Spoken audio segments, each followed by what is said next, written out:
आज आहे नागपंचमी. नागपंचमीच्या सगळ्यांना खूप साऱ्या शुभेच्छा. तर हा व्हिडिओ लेट येईल थोडासा, कारण एडिटिंग करायला थोडा टाईम जाईल. तर आज बनवते मी गुलाबजामुन. तर सगळ्यांच्या आवडीचे गुलाबजामुन आहे ते.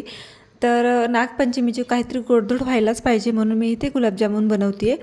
तर इथे अगोदर मी छान पीठ मळून घेतलं. दूध टाकून तुम्ही पाणी टाकून पण घेऊ शकता. तर आपल्याला थोडा वेळ झाकून ठेवायचा आहे, थोडं मऊ होऊ द्यायचं आहे, अजून थोडा वेळ मळून घ्यायचं आहे. तर मऊ असं मळून घ्यायचं आहे. त्याच्यानंतर ते पाक बनवायला ठेवलेलं आहे मी.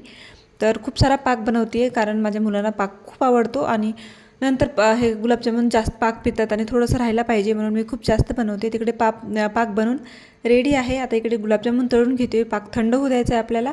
त्याच्यानंतर गुलाबजाम छान तळून घ्यायचे आहेत. पाहू शकता मी सगळे गुलाबजाम बनवून घेतलेले आहेत आणि छान तळून पण घेते. तर गॅस स्लो ठेवा. गॅस स्लोवर आपल्याला छान असा कलर येईपर्यंत गुलाबजाम तळून घ्यायचे आहेत. तळलेले गुलाबजाम पाकामध्ये टाकायचं आणि व्हिडिओला सबस्क्राईब करूनच जायचं. तर बाय बाय. सबस्क्राईब नक्की करा.